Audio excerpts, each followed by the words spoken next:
అందరికీ 79వ స్వాతంత్ర దినోత్సవ శుభాకాంక్షలు. ఈ స్వాతంత్ర దినోత్సవం మన భారతీయులుగా గర్విస్తూ ఉంటాం. ఈ భారతీయులుగా గర్విస్తున్న సమయంలోనే ఒక భారతీయురాలికి పాకిస్తానీ యువకుడు ఎలాంటి ట్రాప్ చేశాడు అన్నది కూడా బయటికి రావడం చాలా చాలా బాధాకరమైన విషయం. ఇప్పుడు అతను పాకిస్తానీ అంటే కూడా చాలా మంది కాదని ఉదయం నాకు కాల్ చేసి మీరు రాంగ్ చెప్పారు అన్నారు. ఇదిగోండి ఇక్కడ మా దగ్గర ప్రూఫ్ చూపిస్తున్నాము. ఇతను ఇంతకాలం నుంచి ఎక్కడ ఉన్నాడు, ఏమైనా ఇందులో పాకిస్తానీ ఇంతకు ముందు రిలీజ్ అని ఎక్కడ ఉందంటే దీనిలో ఉంది క్లియర్, మీకు ఇస్తాం కావాలంటే మేమంతా ఇందులో ఉంది పాకిస్తాన్ అని. అంటే ఇది లేకుండానే మేము మాట్లాడుతున్నామా? ఆమె అంత క్లియర్ గా ఏం లేకుండా 10 సంవత్సరాలు కాపురం చేసిన వైఫ్ అలా చెప్పదు కదా, ఆమెకి ఏదో డౌట్ వస్తేనే కదా చెప్పింది. సో ఇప్పుడు ఇంకొకటి ఏమిటంటే ఈ ఎఫ్ఐఆర్ చేశారు నిన్న రాత్రి, మళ్ళీ మేము తీసుకొచ్చి చెప్పిన తర్వాత వాళ్ళకు కూడా హెల్ప్ అయింది కాబట్టి వాళ్ళని అట్లానే పెట్టారు. ఇప్పుడు రిమైండ్ చేస్తామంటున్నారు.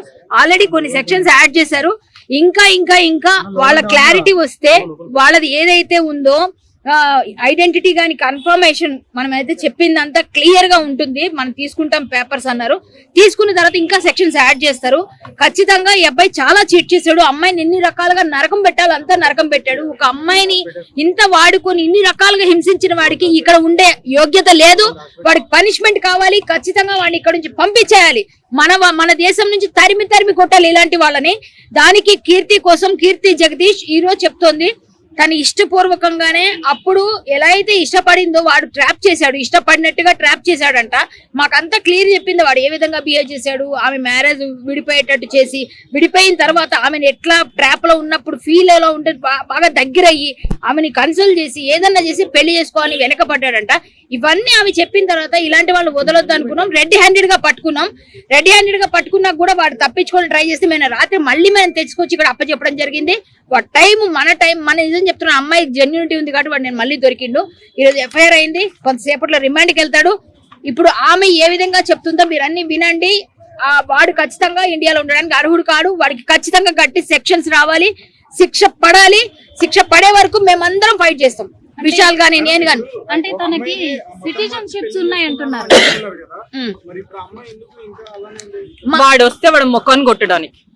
అంటే ఒక విషయము వస్తే మొక్కను కొట్టడానికి అంటున్నారు కదా. ఇప్పుడు రిమాండ్ కి తరలిస్తూ ఉంటారు కదా తనని. ఇప్పుడు కుదరదు కదా, నుంచి తీసుకెళ్లేటప్పుడే చేస్తాను. ఒక విషయం అండి, ఒక విషయము మరి తనకి ఎప్పుడైతే వ్యతిరేకంగా మారారో మీరు, మరి ఆ తర్వాత ఇప్పుడు హిందువే కదా మీరు, వ్యతిరేకంగా ఉన్నారు కదా. ఇప్పుడు హిందువుగా ఉన్నప్పుడు మరి బొట్టు ఎందుకు పెట్టుకోవట్లేదు, ఇంకా ఎందుకు తిరుగుతున్నారు? నేను చెప్తాను దానికి. ఇప్పుడు ఆమె ఆల్రెడీ మా ఇంటికి వచ్చినప్పుడు బొట్టు కాటుక మేము అడిగితే కూడా నేను పెట్టిన, శుక్రవారం కదా మన ఆడపిల్లలకి ఇస్తాం కదా, ఇచ్చాం. కానీ ఆమె ఏమన్నా తెలుసా, వాడి ఎదురుగానే మేము కీర్తి అవ్వాలి అంతే. నన్ను ఎట్లా పెళ్లి చేసుకున్నాడు, ఈ రిలీజ్ నన్ను వదిలేసి వెళ్ళిపోయి నన్ను అంటే ఎంత తీసేశాడు నన్ను. కాబట్టి వాడి ఎదురుగా నేను తీస్తాను. వాళ్ళకి చాలా ఇంపార్టెంట్ కదా. ఒక విషయము 10 years అయింది కదా మీ మ్యారేజ్. కాబట్టి ఈ 10 years లో ఎప్పుడు కూడా తనకు తన మీద డౌట్ రాలేదా? ఫేక్ సర్టిఫికెట్స్ అని తెలియలేదా మీకు? ఈ ఫేక్ సర్టిఫికెట్స్ ఇప్పుడు చేయించుకున్నాడు. వాడికి 26 lakhs ప్యాకేజ్ కావాలని, 26 lakhs ప్యాకేజ్ కావాలని చెప్పేసి ఇప్పుడు 26 lakhs ప్యాకేజ్ కావాలని చెప్పేసి ఇందులో స్టూడెంట్ అని ఉందండి. 2011 నుంచి వాడు పని చేస్తున్నాడు ఒక కంపెనీలో. వాడి దగ్గర ఆల్రెడీ ఆధార్ కార్డు ఉంది, పాన్ కార్డు ఉంది, అన్ని ఉండగా వాడికి సిటిజన్షిప్ లేనిది ఇవన్నీ ఎలా వచ్చిందండి? ఆధార్ కార్డ్, పాన్ కార్డ్ అవన్నీ సిటిజన్షిప్ లేనిది ఎలా వచ్చింది? పాకిస్తాన్ ఇక్కడ క్లియర్ ఉంది. చేసుకున్నప్పుడు ఈ డీటెయిల్స్ గురించి నాకేం తెలియదండి. పెళ్లి చేసింది ఎవరు? అప్పుడు పెళ్లి మీకు దగ్గరుండి పెళ్లి చేసిన వాళ్ళు ఉంటారు కదా, కాజీ నుంచి వాళ్ళ ఇంట్లో వాళ్ళు, మా ఇంట్లో వాళ్ళు, మీ ఇంట్లో మా ఇంట్లో వాళ్ళు ఎలా వస్తుందండి? నా ముందు ఇప్పుడేం మాట్లాడరు. ఎందుకంటే ఇది ఎప్పుడు వచ్చిందంటే పెళ్ళైన కొన్ని సంవత్సరాల తర్వాత వీళ్ళు పాస్పోర్ట్లని కమిషనర్ ఆఫీస్ కి వెళ్ళాలి, మళ్ళీ ఢిల్లీ వెళ్ళాలి, అక్కడికి వెళ్ళి వాళ్ళు మాట్లాడాలి. ఢిల్లీ ఎందుకంటే వాళ్ళు అది ఎక్స్టెన్షన్ కి వెళ్తూ ఉండాలి, ఢిల్లీకి వెళ్ళాలి, మళ్ళీ ఎల్టీవీ అప్లై చేయడానికి వాళ్ళు ఢిల్లీ వెళ్ళాలి. ఇలాంటి కోసం వాళ్ళు వెళ్తూ ఉంటారు కదా. అప్పుడు లేదు ఢిల్లీ వెళ్ళాలి అది ఇది అని చెప్పేసి వాళ్ళు మాట్లాడుకొని వెళ్ళిపోతారు. కానీ నాకు ఎందుకు ఈ పాస్పోర్ట్ ఎందుకు మాట్లాడుతున్నారు వీళ్ళు అని చెప్పేసి అప్పుడు డౌట్ వచ్చింది. అవునండి, అవి నిజమే. ఇక్కడ మెయిన్ రోడ్ లో మనకు హనుమాన్ టెంపుల్ ఉందా అండి? ఆ హనుమాన్ టెంపుల్ ఒక కాలువ మీద ఉందంట. ఓకే, ఇక్కడ నుంచి వెళ్తూ వస్తుంటే ఈ దేవుళ్ళ టెంపుల్ చూడు ఎక్కడుంది, వీళ్ళ గుడిలో కట్టనికి కూడా వాళ్ళకి జగ లేదు, వాళ్ళు ఇట్లా కాల్వాల మీద కడతారు. ఇంకొకటి హైకోర్టుకి వెళ్లే దారిలో ఓల్డ్ బ్రిడ్జ్ ఉందా, ఆ బ్రిడ్జ్ కింద ఒక చిన్న టెంపుల్, ఆ వాటర్ ఫ్లో అవుతుంటే అక్కడ ఉంది, ఆ టెంపుల్ గురించి కూడా నాకు చెప్పడం. అది చూసావా, ముస్లిమ్స్ కి ముందు మిమ్మల్ని ఎప్పుడైనా మిమ్మల్ని కొట్టడం గానీ తిట్టడం గానీ కొట్టడం, తిట్టడం, టార్చర్ అన్ని చేస్తాడండి. 9 years అయింది కదా మీరు పెళ్లి చేసుకుని. 10 అవుతుందండి. 10 years నుంచి కూడా ఎందుకు ఇవన్నీ కూడా మీరు బయట పెట్టలేకపోయారు? ఎందుకంటే మిమ్మల్ని మానసికంగా ఇబ్బంది పెట్టే ప్రయత్నం జరిగింది. అవునండి, నాకు ఫిజికల్ హెరాస్మెంట్, ఇమోషనల్ హెరాస్మెంట్ కూడా నాతో జరిగింది. మా అమ్మకి లాస్ట్ రైట్స్ కూడా నేను చేయలేకపోయాను ఇది వేసుకున్నానని చెప్పి. ఇప్పుడు అందుకే వాడు ముఖాన్ని కొట్టాలనుకుంటున్నా.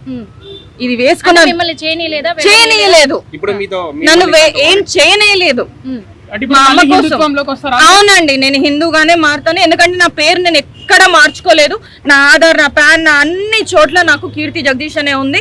నా ఎంప్లాయ్మెంట్ డాక్యుమెంట్స్ కూడా కీర్తి జగదీష్ అనే ఉంది. నేను కీర్తి జగదీష్ గానే ఉండిపోతాను. ఎప్పుడైనా మిమ్మల్ని ఎక్కడి నుంచి విదేశాలకు తీసుకెళ్లడం గానీ లేకపోతే ఏదైనా వేరే ప్రాంతాలకు తీసుకెళ్లే వాడు ఎంత మూర్ఖుడు అంటే, నేను పాస్పోర్ట్ చేసుకొని పిల్లల్ని తీసుకొని కెనడా వెళ్దామని నేను ప్లాన్ చేస్తే ఫ్యూచర్ కావాలని. మా పాపకి ఇప్పుడు 18 years అండి.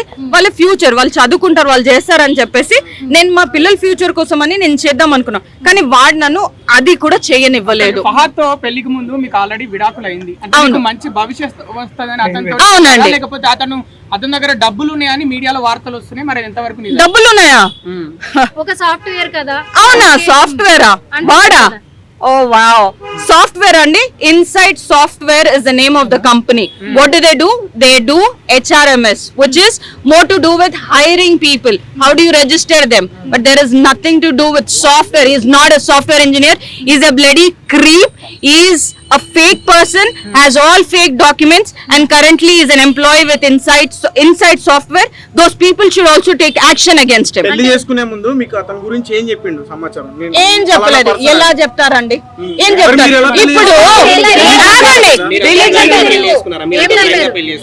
ఇప్పుడు నేను ఆల్రెడీ ఒక ఎమోషనల్ ట్రామాలో ఉన్నాను. నేను ఆల్రెడీ అప్పుడే నాకు డివోర్స్ కి కూడా అవుతుంది. అలాంటప్పుడు ఇప్పుడు ఒక కంపెనీలో నువ్వు వర్క్ చేస్తున్నావు, నీతో ఫ్రెండ్లీగా ఉన్నాడు, నిన్ను మాయ మాటల్లో పడేశాడు, నువ్వు నమ్మేశావు. అదే జరిగిందండి. ఇచ్చానండి, బ్యాక్గ్రౌండ్ వెరిఫికేషన్ ఏం చేయలేదు. ఎమోషనల్ గా వాళ్ళని లొంగ తీసుకుంటారు. ఇప్పుడు వాడు ఒక ఆఫీస్ లో పని చేస్తున్నాడు. అలాంటప్పుడు వాడు ఫేక్ అని ఎలా తెలుస్తుంది? వాడు పాకిస్తానీ సిటిజన్ అని ఎందుకు డౌట్ వస్తుంది? ఎలా వస్తుందండి? నేనేమన్నా దేవుడినా? నాకు ఎలా వస్తుంది డౌట్ అది? ఒక ఎంప్లాయీ అండి, వాడు ఒక ఎంప్లాయీ, ఒక కంపెనీలో Aadhaar card, pan card apply చేసిన ఎంప్లాయీ. ఆ ఎంప్లాయీ మీద నాకు ఎలా డౌట్ వస్తుంది వాడు పాకిస్తానీ సిటిజన్ అని? సేమ్ అలా ఆయన ఫ్రెండ్స్ కూడా అట్లనే ఉన్నారు. ఇంకా కంపెనీలు ఇంకొంతమంది ఎవరైనా ఉన్నారా? మీకు ఏమైనా డౌట్ వస్తున్నాయా? నాకు తెలియదు అండి. నాకు తెలిసింది మాత్రం వాడు, వాడి తమ్ముడు, వాళ్ళ చెల్లి, వాళ్ళ అమ్మ. ఇప్పుడు ముఖ్య ఉద్దేశం ఏంటంటే కేసు పెట్టడానికి పాకిస్తాన్ అనేది మిమ్మల్ని అన్ని ఇంతకు ముందు కూడా నేను ఇంతకు ముందు కూడా వెళ్ళాను. ఐబీలో ఆల్రెడీ రిపోర్ట్ ఇచ్చాను. ఇక్కడ కాదు, నేను జనరల్ పోలీస్ కి కూడా రాలేదు, ఐబీకి వెళ్ళాను. Because this is more to do with legal national issues, right? This doesn't have to come here. So I went to the right team to get this checked. అందుకని నేను పోలీస్ కి రాలేదు. పోలీసులో ఇప్పుడు నేను కంప్లైంట్ ఇవ్వలేదు. ఎందుకంటే ప్రతిసారి నాకు థ్రెట్ ఉంది, నాకు పిల్లలు ఉన్నారు, నాకు ఇప్పుడు కూడా థ్రెట్ ఉందండి. నేను ఎక్కడికి వెళ్ళాలి? పోలీస్ కంప్లైంట్ ఇచ్చారు కదా, ఇప్పుడు వచ్చి లంగరౌస్ కి, అంటే మీరు ఉంటున్న ప్రదేశంలో ఏమన్నారు లోపల సిఐ? ఇప్పుడు వాళ్ళు యాక్షన్ తీసుకుంటా అన్నారు. ఆల్రెడీ అరెస్ట్ చేస్తామన్నారు. ఇప్పుడు రిమైండ్ మొత్తం అంతా రెడీ చేశారు, షీట్ అంతా. ఇప్పుడు మెడికల్ అంతా అవుతుంది, మీకు తెలుసు కదా ప్రాసెస్ అంతా. వాళ్ళని రిమైండ్ చేస్తారు. చేసిన తర్వాత మొత్తం ఫ్యామిలీని కూడా ఒకసారి అంతా వాళ్ళ కనుసన్నల్లోనే పెడతారు. తర్వాత ఇంకా జరిగింది ఏముంది, మొత్తం ఐడెంటిటీలు అన్ని తీసిన తర్వాత ఇంకా కొన్ని సెక్షన్స్ కూడా యాడ్ అవుతాయి. ఇందులో చాలా క్లియర్ గా ఉన్నారండి పోలీస్ వాళ్ళు.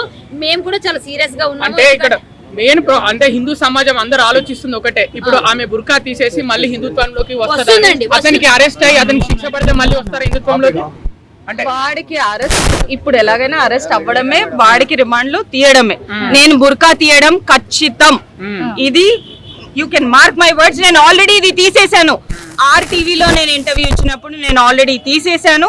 వాళ్ళకి నేను బొట్టు పెట్టుకొని కూడా చూపించాను.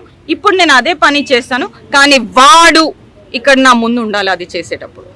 ఎందుకంటే వాడి వల్ల నేను ఇలా వేసుకొని తిరుగుతున్నాను, వాడి వల్ల నేను ఇంత దాకా వచ్చాను, వాడి వల్ల నా కూతురు కూడా బుర్కా వేసుకొని తిరుగుతుంది. ఇప్పుడు వాడి ముందు నేను అదే రిలీజన్ ని పడేస్తాను వాడి మొక్కన. వాడే లేనప్పుడు వాడి రిలీజన్ కూడా నాకు వద్దండి.